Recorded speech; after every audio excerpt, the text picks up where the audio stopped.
नमस्कार दोस्तों, आज हम आपके लिए लेकर आए हैं एक ऐसी रहस्यमयी और डरावनी कहानी जिसे सुनकर आपकी रूह कांप उठेगी।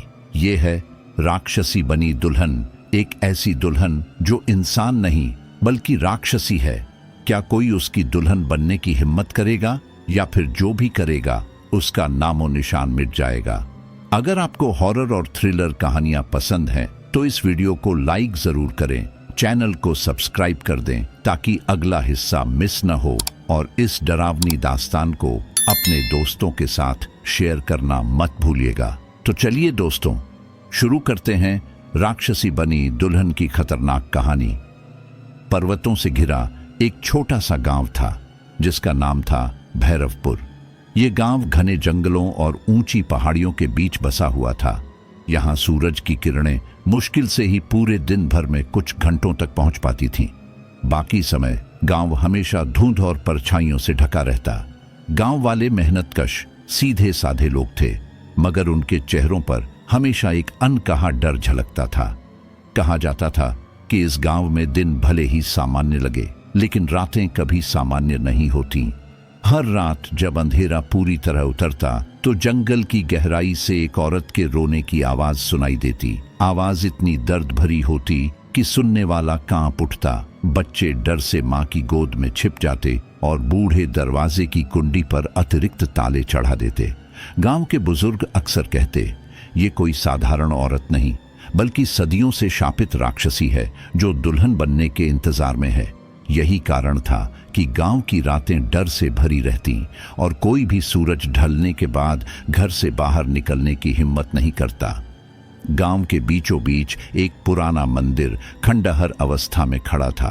कहते थे कि बहुत समय पहले उस मंदिर में किसी ने राक्षसी को कैद करने की कोशिश की थी, लेकिन वह पूरी तरह सफल नहीं हुआ।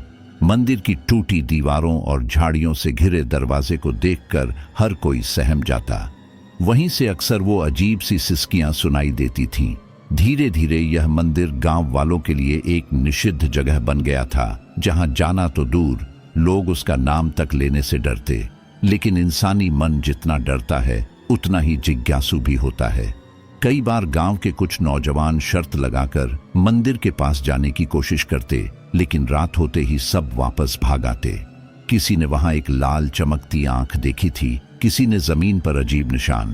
पर सच क्या था ये कोई ठीक से नहीं जानता था। बस एक बात सब मानते थे, वो औरत या कहें वो राक्षसी दुल्हन बनने की तलाश में भटक रही है।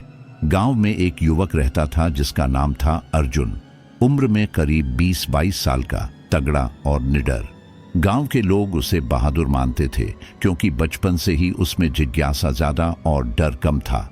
वह अक्सर जंगल की ओर जाया करता, लकड़ियां काटता या शिकार करता। लेकिन बुजुर्गों ने उसे बार बार समझाया था, रात को जंगल मत जाना, वहां वो राक्षसी है। अर्जुन मुस्कुरा देता, लेकिन भीतर ही भीतर उसके मन में ये बात घर कर चुकी थी कि आखिर वह राक्षसी सच में है या सिर्फ लोगों की बनाई दंतकथा। एक रात जब आसमान पर काले बादल छाए हुए थे और तेज हवाएं बह रही थीं, तभी अचानक अर्जुन ने गांव के किनारे से वही औरत के रोने की आवाज सुनी। उसकी धड़कन तेज हो गई। पहले तो वह घर के अंदर जाने लगा, मगर फिर उसकी जिज्ञासा ने उसे रोक दिया। उसने सोचा, अगर ये सचमुच राक्षसी है तो इसे अपनी आंखों से देखे बिना चैन कैसे मिलेगा। इसी सोच के साथ वह धीरे धीरे उस आवाज की ओर बढ़ा। जंगल की अंधेरी पगडंडी पर चलते हुए अर्जुन का हर कदम उसे अनजाने डर में धकेल रहा था। हवा में ठंडक थी और पत्तियों की सरसराहट अजीब सी खामोशी को और गहरी बना रही थी। अचानक उसने देखा, पेड़ों के बीच एक सुंदर युवती खड़ी है। उसके चेहरे पर आंसू थे, लंबी काली छोटी जमीन तक लटक रही थी और वह लाल रंग की दुल्हन जैसी साड़ी पहने हुए थी।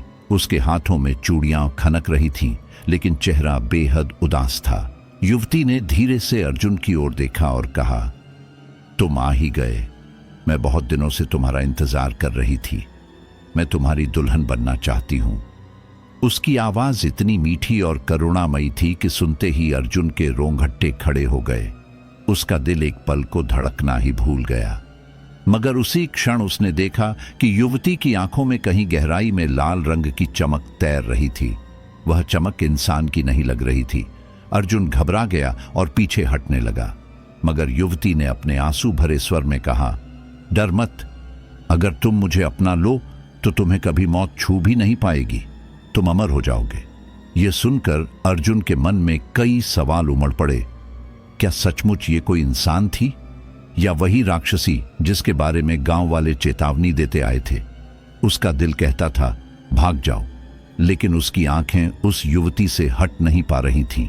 अर्जुन उस रहस्यमयी युवती की सुंदरता में कुछ पल के लिए खोसा गया था। उसका चेहरा चांदनी की तरह चमक रहा था और आंसुओं से भीगा हुआ उसका रूप ऐसा था जैसे कोई अधूरी कहानी बयां कर रहा हो, मगर उसके भीतर कहीं न कहीं डर भी घर कर रहा था। गांव वालों की बातें उसे याद आ रही थीं।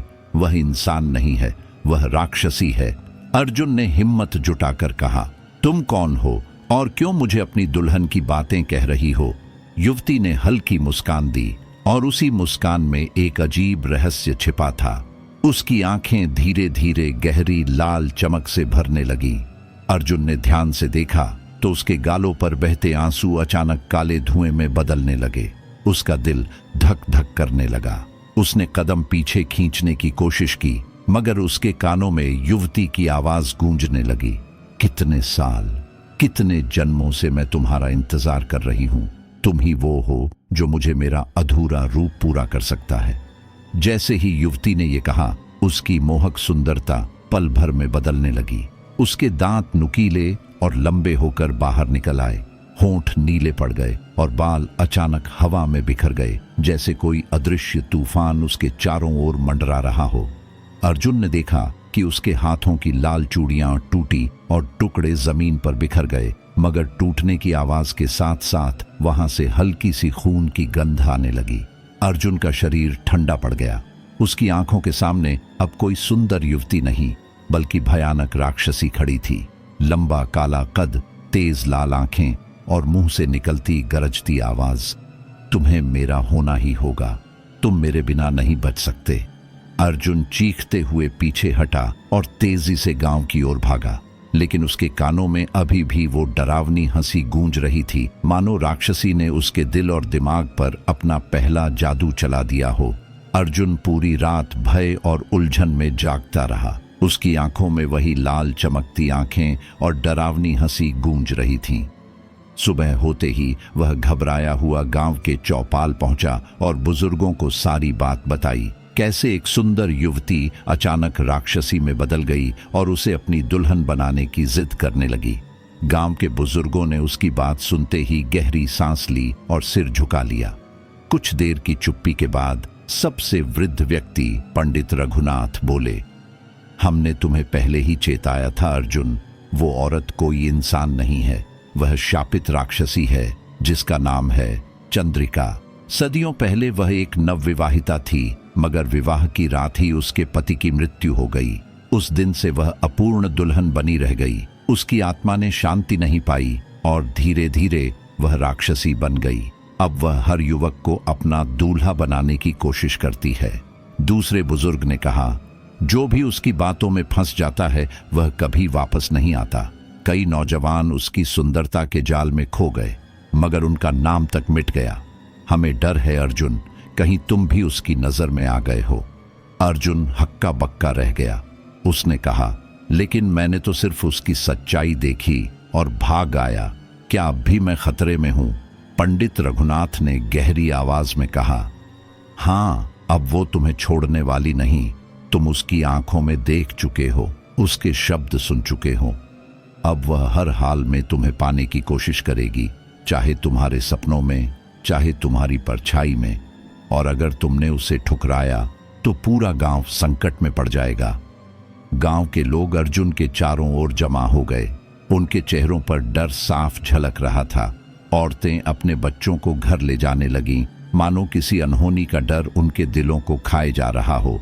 कुछ लोग अर्जुन को दोषी ठहराने लगे कि उसने रात में बाहर जाकर मुसीबत बुला ली। अर्जुन के मन में एक ही सवाल गूंज रहा था, क्या सचमुच वह राक्षसी अब मेरा पीछा नहीं छोड़ेगी? क्या मैं अपने गांव को उसकी पकड़ से बचा पाऊंगा? अर्जुन ने सोचा कि गांव वालों की चेतावनी के बाद वह अब संभल जाएगा। उसने निश्चय किया कि रात को घर से बाहर बिल्कुल नहीं निकलेगा और मन को मजबूत बनाएगा। लेकिन वह नहीं जानता था कि राक्षसी केवल बाहर ही नहीं, उसके सपनों में भी घुस सकती है। पहली ही रात अर्जुन जैसे ही सोया, उसने खुद को एक सुंदर महल में पाया। चारों तरफ सोने चांदी से सजी दीवारें, फूलों की खुशबू और मधुर संगीत गूंज रहा था। और फिर सामने वही युवती, लाल जोड़े में सजी दुल्हन की तरह, हाथों में मेहंदी लगाए हुए। उसकी आंखों में अब लाल चमक नहीं बल्कि गहरी मोहब्बत दिखाई दे रही थी। उसने मुस्कुराते हुए कहा, देखो अर्जुन, यही तुम्हारा भविष्य है। अगर तुम मुझे अपना लो तो तुम्हें ऐसा ही जीवन मिलेगा। सुख, वैभव, अमृता, सब कुछ तुम्हारा होगा। अर्जुन ने घबरा कर कहा, तुम मुझे धोखा दे रही हो। मैंने तुम्हारा असली रूप देखा है, तुम राक्षसी हो। युवती की मुस्कान फीकी पड़ी, लेकिन उसने मधुर आवाज में कहा, नहीं अर्जुन, वो सब एक शाप था। तुम अगर मेरा हाथ थाम लो तो मैं फिर से इंसान बन जाऊंगी। तुम ही मेरे उद्धार करता हो। उसकी बातें इतनी मीठी और भावनाओं से भरी थीं कि अर्जुन का मन डगमगाने लगा। वह सोचने लगा कि शायद सचमुच यह कोई शापित आत्मा हो जो मुक्ति चाहती है। लेकिन तभी अचानक उसके पैरों तले महल की संगमरमर की जमीन पिघलने लगी और वहां से काला धुआं उठने लगा। फूल मुरझाने लगे और महल की दीवारें खून से भीग गईं। युवती की आंखें फिर से लाल चमक उठीं और उसकी आवाज गर्जना में बदल गई, भागो मत अर्जुन, अब तुम मेरे हो चुके हो। तुम्हारे सपने, तुम्हारा शरीर और तुम्हारी आत्मा, सब पर मेरा अधिकार है। अर्जुन चीख कर नींद से जागा। उसका शरीर पसीने से भीगा था, सांसें तेज तेज चल रही थीं। लेकिन डरावनी बात यह थी कि उसके तकिए पर मेहंदी का हल्का सा निशान था, बिल्कुल वैसा जैसा उसने सपने में युवती के हाथों पर देखा था।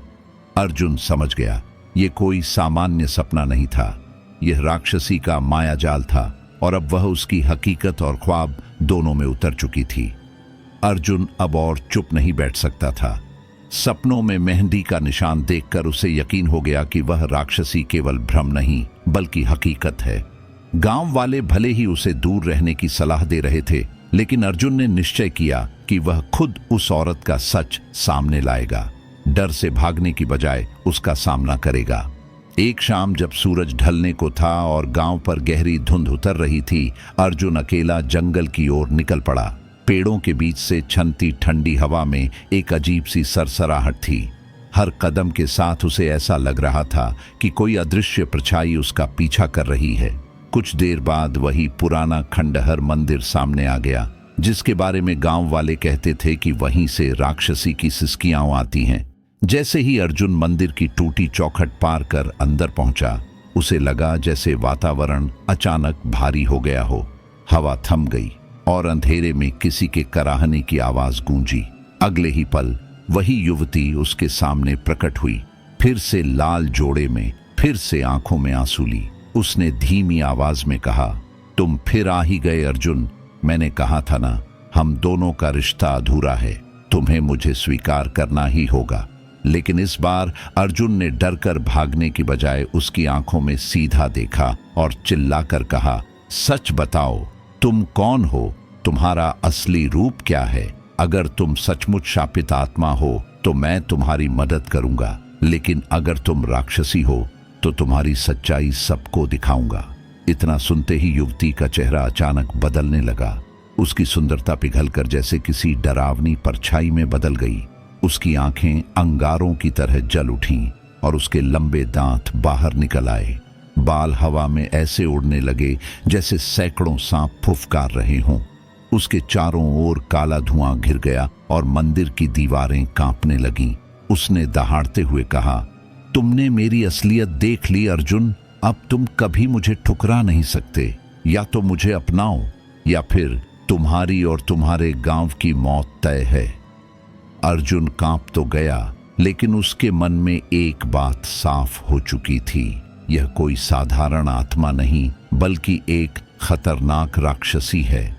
अब उसे न सिर्फ अपनी बल्कि पूरे गांव की रक्षा करनी थी। मंदिर की अंधेरी दीवारों के बीच गूंजती राक्षसी की दहाड़ से अर्जुन का दिल कांप रहा था, लेकिन उसने खुद को मजबूत बनाए रखा। उसने गहरी सांस ली और दृढ़ आवाज में कहा, अगर तुम चाहती हो कि मैं तुम्हें स्वीकार करूं तो पहले सच सच बताओ, तुम्हारा शाप क्या है और तुम मुझे क्यों दुल्हन बनने को मजबूर कर रही हो। राक्षसी कुछ पल के लिए शांत हो गई।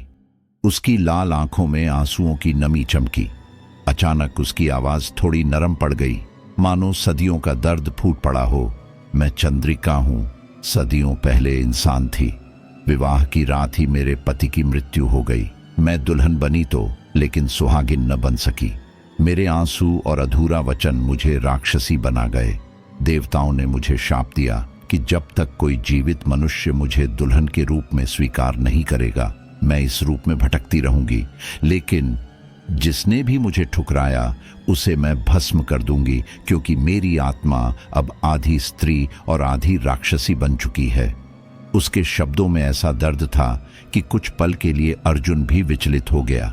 उसे लगा कि शायद वह सचमुच बेबस है, लेकिन अगले ही क्षण राक्षसी ने अपने नुकीले दांत दिखाते हुए कहा, याद रखना अर्जुन, अब तुम मेरी आंखों में देख चुके हो। अब मैं तुम्हें छोड़ नहीं सकती। या तो तुम मुझे स्वीकार करो या अपने गांव को जलते हुए देखो। अर्जुन ने गहरी सोच में डूबकर धीरे धीरे कहा, ठीक है, अगर सचमुच तुम्हारा उद्धार मेरे हाथों में है तो मैं तुम्हें अपनाने के बारे में सोच सकता हूं, लेकिन एक शर्त है। राक्षसी उसकी बात सुनकर अचानक ठहाका लगाकर हंसी। शर्त? इंसान होकर तुम मुझ पर शर्त रखोगे? अर्जुन बिना डरे बोला, हां, अगर तुम्हें दुल्हन बनना है तो तुम्हें इंसानी दुल्हन की तरह वचन लेने होंगे। 7 वचन: सत्य, धर्म, करुणा, निष्ठा, संयम, त्याग और सुरक्षा। अगर तुम ये वचन निभा पाई तभी मैं तुम्हें स्वीकार करूंगा, वरना मैं तुम्हें कभी अपनी दुल्हन नहीं मानूंगा। उसकी बात सुनकर मंदिर के, अगर यही तुम्हारी शर्त है तो मैं तुम्हारे 7 वचन स्वीकार करूंगी। लेकिन याद रखना अर्जुन, ये वचन मेरे लिए मुक्ति भी हो सकते हैं या तुम्हारे लिए विनाश। मंदिर की दीवारें एक बार फिर कांप उठीं, मानो आने वाले समय का संकेत दे रही हों। राक्षसी की बातों के बाद मंदिर का वातावरण और भी भारी हो गया था। अर्जुन का मन उलझन में डूबा था। एक ओर उसकी आंखों के सामने गांव के लोग थे जिनकी रक्षा करना उसका फर्ज था। दूसरी ओर राक्षसी चंद्रिका थी जिसकी पीड़ा सचमुच इंसानी लग रही थी। अगर वह सच में शापित आत्मा थी तो उसे मुक्ति देना भी जरूरी था, लेकिन अगर यह सब छल था तो उसकी चाल में फंसते ही अर्जुन का अंत निश्चित था।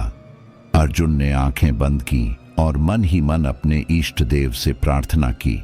फिर दृढ़ स्वर में बोला, ठीक है चंद्रिका, मैं तुम्हें दुल्हन के रूप में स्वीकार करने को तैयार हूं, लेकिन केवल उसी हालत में जब तुम इंसानी वचन निभाओ। मैं तुम्हारी परीक्षा लूंगा। अगर तुम 7 वचन निभा पाई तभी यह विवाह पूरा होगा। राक्षसी की आंखों में अजीब चमक उभरी। उसने अपने लंबे स्याह नाखून जमीन पर घसीटे और धुएं की लकीर उठती चली गई। उसकी आवाज मंदिर की दीवारों से टकराई, अर्जुन, तुमने खेल शुरू कर दिया है। याद रखना, अगर मैं हार गई तो मुक्त हो जाऊंगी, और अगर तुम हार गए तो तुम्हारी आत्मा हमेशा मेरी दुल्हन के साथ बंधी रहेगी। गांव लौटकर अर्जुन ने बुजुर्गों को सारी बात बताई।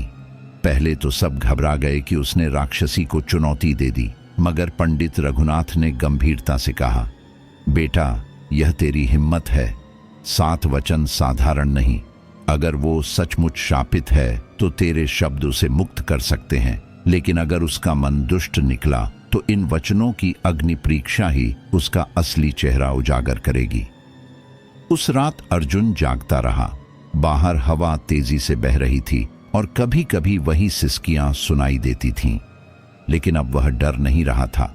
उसके मन में साफ था, या तो मैं अपने गांव को इस राक्षसी के चंगुल से मुक्त करूंगा या फिर अपने प्राण देकर भी इसे रोकूंगा। अर्जुन ने तय कर लिया कि अब डर को पीछे छोड़कर वह राक्षसी के सामने अपनी परीक्षा लेगा। उसी रात चांदनी के बीच वह फिर से खंडहर मंदिर पहुंचा। हवा में ठंडक थी और पेड़ों की सरसराहट किसी अदृश्य जीव की फुसफुसाहट जैसी लग रही थी।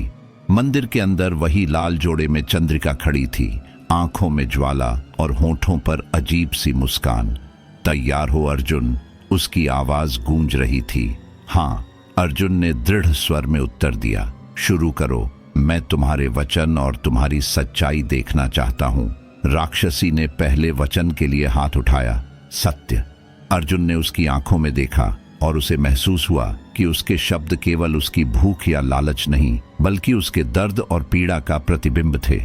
उसने कहा, सत्य की कसम, मैं अब कभी किसी को धोखा नहीं दूंगी। जो भी कहूंगी वही सच होगा। दूसरा वचन, धर्म। राक्षसी ने अपनी लाल आंखों में आंसू भरते हुए कहा, मैं हमेशा धर्म और न्याय का पालन करूंगी, चाहे परिस्थितियां कैसी भी हों। तीसरा वचन, करुणा। अर्जुन ने देखा कि चंद्रिका का चेहरा नरम पड़ गया।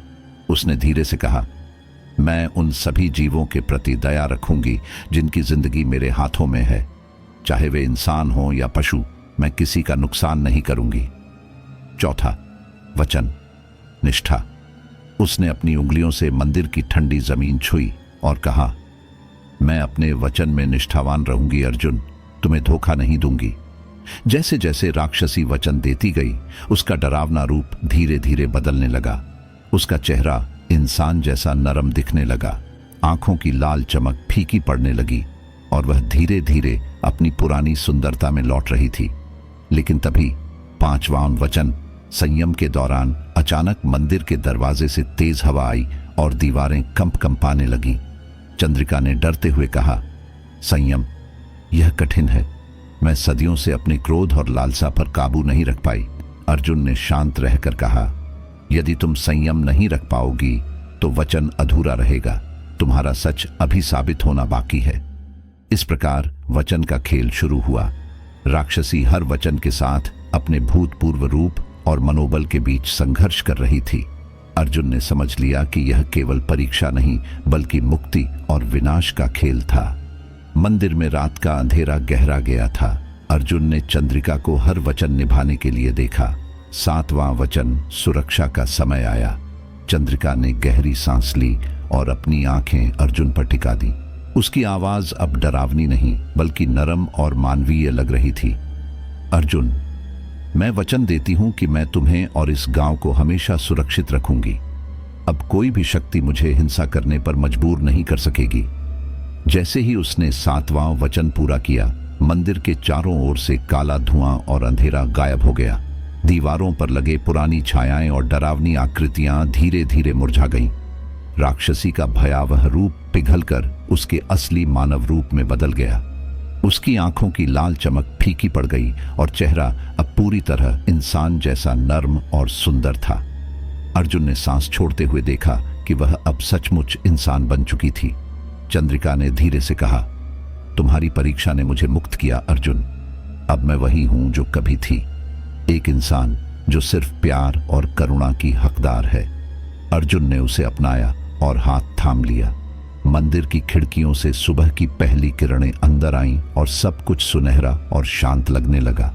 गांव वाले भी धीरे धीरे मंदिर के पास पहुंचे और देखा कि राक्षसी अब केवल एक साधारण स्त्री है। वे राहत की सांस लेने लगे और अर्जुन के साहस की सराहना की।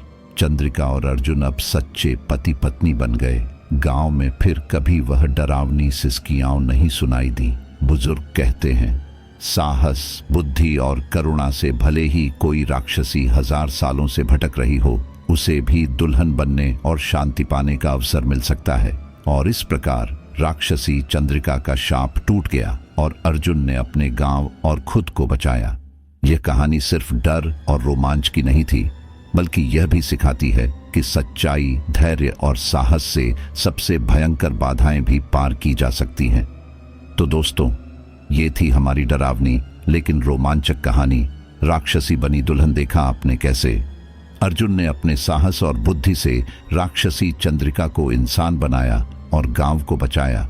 अगर आपको ये कहानी रोमांचक लगी तो लाइक करना बिल्कुल मत भूलिए और ऐसे ही डरावनी, रहस्यमयी और थ्रिलर कहानियों के लिए हमारे चैनल को सब्सक्राइब जरूर करें। साथ ही इस कहानी को अपने दोस्तों और परिवार के साथ शेयर कीजिए ताकि वे भी इस रहस्य और रोमांच का अनुभव कर सकें। और हाँ, याद रखिए, कभी कभी सबसे भयंकर राक्षसी भी केवल एक मौके की तलाश में होती है। फिर मिलते हैं अगली कहानी के साथ। तब तक डरते रहिए और मजा लीजिए। Ghost face with smiling eyes sparkles.